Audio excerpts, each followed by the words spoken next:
Namaskar, friends. I welcome you all to the Hindu editorial analysis on October 9th, 2023. I am going to talk about the marriage of economics with history. The marriage of economics with history. When economics invited history to the life of economics and the 200 years of history and its documented papers, the archives were read and scratched through by a very detective oriented woman economist from Harvard, Claudia Goldin, has contributed and advanced our understanding of the women labor force market outcomes. What is the 200 years data? There has been an understanding in the economics and the women's labor force participation for the past 200 years that it has been growing at a very steady pace. Somehow, this was what the belief created. However, Claudia Goldwyn checked the 200 years papers and found that that is not true. What is made to believe, what is made us to believe is that the women labor force have improved for the last 200 years is not true. It follows a U-shaped pattern. Why a U-shaped pattern? U-shaped pattern starts with women taking part in agricultural and cottage industries. Women used to take part in agricultural activities in the 18th century and then the cottage industries. These two things could have been done by women sitting at their homes. So their labor force participation was very high. And what happened was that with the advent of industrialization, the factories were located away from the homes and the women could not make it to the factories. So the industrial revolution had seen that the women's labor force participation was very dismal. And then what happened was that the service industry grew up. The service industry saw that for every kind of service which is being offered in the form of the telephone booths, in the form of call centers, in the form of receptions, in the form of the professional services which were offered, all saw that a great absorption of women. Therefore, starting with agriculture, the U shape is taking turn, first coming downwards during the industrial revolution of the 19th century and then rising up with the service industry. This is being discussed after sifting through 200 years data, and some of the history was corrected by the economics by Claudia Goldin. This correction is what is termed as when history was married by economics.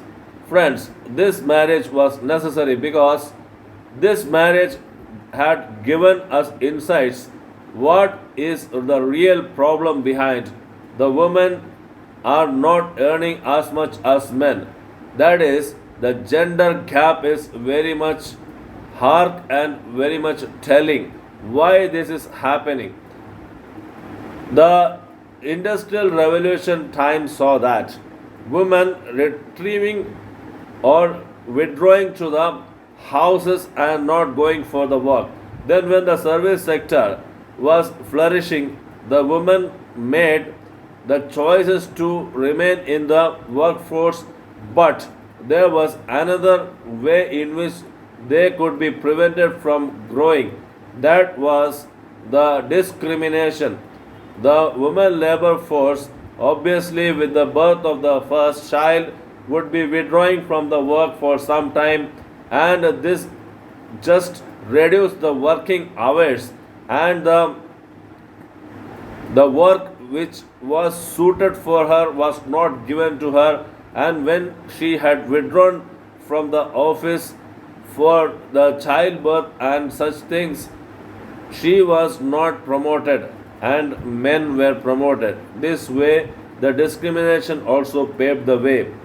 In the 20th century, the women made educational choices, and the educational choices were based upon looking at their mothers. The 20th century, the middle of the 20th century, had seen a concept called cohorts. Cohorts means COHORTS. The cohorts means the persons who are having a grouping. Grouping means those who have joined the education in a group. The age group which has joined the education, they were isolated in the later half of the 20th century, and these women came up and were educated for the full-time job till the end of their lives. In the middle of the 20th century, what we could see was that a mixed cohort was visible.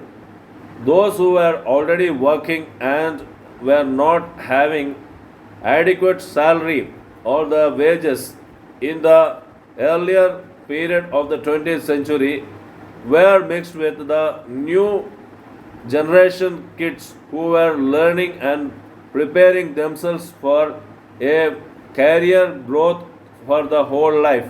So different cohorts were, if they were mixed in the beginning of the or the middle of the 20th century, towards the end of the 20th century, what happened is that only one cohort was visible. That cohort is the educating women, more and more educating women who were taking up the career choices for the welcoming of the longest career path of their life till the end of their life.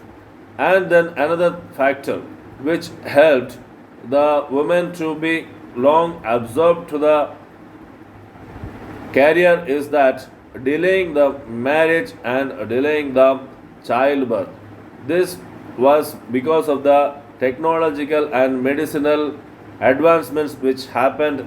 All this I am talking about the studies from the United States of America. So this 200 years of data, when it married the dismal science which is economics, a new dimension has been got which would help us to make certain changes in the women labor participation rate, which will pave the way for selecting certain jobs only for women and thereby increase their labor force participation and thereby encouraging the closing of the gender gap between the wages earned by women and men. Taking a line from the Das Kapital by Karl Marx, I am ending this topic. Karl Marx was the first person who talked about the equal pay for women, and that will remain, I hope, for a better future for the women employees ahead. Let me brief on to the editorial articles which have come up. News click non case. This is with reference to Pravir Purkayastha, who has been arrested on charges of God knows what. Several charges have been leveled against him in the Unlawful Activities Prevention Act UAPA, and which is a general one. General one means not anything in particular which is being charged. Lots of charges from the national threat to national security, the money laundering, taking Chinese help to passing our security information and all this have been charged. What this is going to happen is not known. What is the objective of the government is not known. What motive is behind this is not known. Whether he has been arrested and kept in custody, even during the 2019 elections he was arrested and kept in custody. In 1975 also, in emergency period, he was arrested and kept in custody. Poor fellow, he is always arrested for no reason. And although an FIR has been now released against the protest of the Editors Guild and all the intellectuals of India, most of the intellectuals of India, an FIR has been made, but of no purpose. It is a general FIR. If it is affecting the national security, don't government investigate on it, is what is being asked with this article, my dear friends. Friends, the next article which I am going to talk about is the tightrope walk. Have you seen the tightrope walk in circus? There will be a person who is walking over the rope and he will be tilting here or there with a very long stick in hand. That is a tightrope walk. It's a very new, very nice phrase for you to remember. This is with reference to the Monetary Policy Committee's meeting, in which 5 out of 6 members have decided. What is Monetary Policy Committee? You already know, my dear friends. It is the Reserve Bank of India's committee to decide on the repo rate. What is repo rate? Repo rate is the rate at which the Reserve Bank of India gives loans to its banks, its member banks. So this repo rate has been unchanged by the majority voting. That is 5 out of 6 in Monetary Policy Committee will be having 6 members. So 5 members have decided not to raise the repo rate, which is remaining at 6.5. Why this is so? It is to tame in inflation. The inflation is now hovering around 6.4%, which is the September outcome, which is being predicted by Reserve Bank of India. So this 6.5% outcome is because the growth will be just moderating in 6.5% in the whole year this year, and inflation will be ranging between 5.4%. Now already 6.4%, which is above the Reserve Bank of India's the threshold rate. The Reserve Bank of India's threshold rate is 4% to 6%. It has already breached the 6%. The first quarter was very good. It was the inflation was ranging in the 4.5 to 4.6%. Why this inflation has risen? Because of the uncertainty in the geopolitical matters, where the tensions are rising, and the Kharif season, which is the season between June and November, has not been very much encouraging. The sowing of the crops have been very much less than the erratic monsoons, which cheated on the farmers. Then the low reservoir levels, the rise in the prices of the food prices, the energy prices, all have contributed to the inflation ranging above 6%. The macroeconomic stability will be affected if the Reserve Bank of India raises the rates. That is why macroeconomic stability will be affected, my dear friends, because the growth will be affected. That is being given a hint by the Reserve Bank of India's recent policy. It is better not to raise these rates and keep it at in tandem with the accommodative withdrawal of the accommodative policy, is what this article is talking about. The next article which I am going to deal with is Census for a New Deal. The New Deal is the the American President Frank Roosevelt's 1940s strategy to remain in power for 4 terms. The New Deal of Frank Roosevelt of America, the American president, promised the working class to rise up as a new middle class, which helped them and the Roosevelt government to get the support of the working class who are now the new middle class. And Frank Roosevelt remained in power for 4 terms with this concept. So this census which Indian government is conducting in Bihar and certain places which it promises to conduct will help the caste feelings. That is a new range of people will be arising who are the middle class, that is precariat are the middle class, and those who are just suffering, they are having great demands. The precariat members are having demand and they are suffering.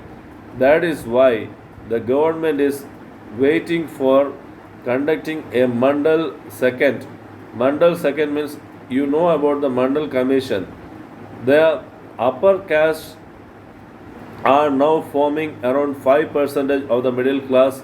The OBCs are forming 3% of the middle class, and the the reserved castes are forming 1.4% of the middle class. So the precariat is emerging now. Precariat is the middle class who are suffering. So this precariat wishes to have an upliftment of them with this Mandal second which the government is going to conduct. So this caste census is going to work in the same way in which the New Deal worked for Frank Roosevelt. As the next article which I am going to deal with is Tufan al-Aqsa Charles Western geostrategic dealings. What does this mean? Al-Aqsa Mosque is very much important for three religions. That is Islam, who is having a mosque there, and some of the sites are very important for, especially a rock is important for Islam. Then a wall is important for the Jews, and nearby a Christian church is also there. So this Al-Aqsa Tufan raised by the Hamas is disrupting all political dimensions in West Asia. The Hamas are targeting the West Bank. However, the Israeli is providing resistance.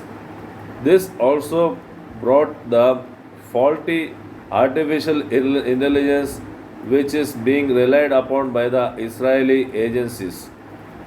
The geopolitical structure in West Asia is that almost all countries do not like Hamas. Except for Iran, no one likes Hamas, and Qatar is providing support. However, Egypt, Saudi Arabia, and the GCC countries except Qatar are against Hamas. So, what happens is that the Hamas will face stiff resistance, and this war is not going to continue for more.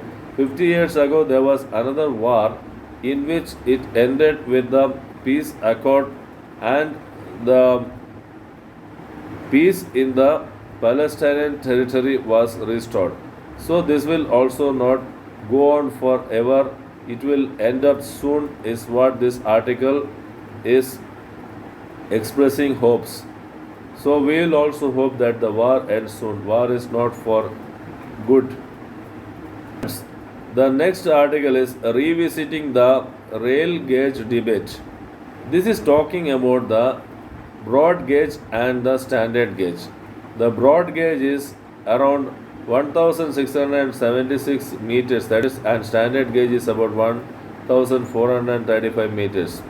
So what happens is that the broad gauge is always better. Most of the times, even during the British times, there was pitching for the standard gauge. Standard gauge is not having so much of advantage when compared to broad gauge. Even during the turnings, it takes only 10 to 20 seconds more for the broad gauge to for the trains to turn, and even during the construction, the more capacity of the coaches will make the broad gauge very much profitable.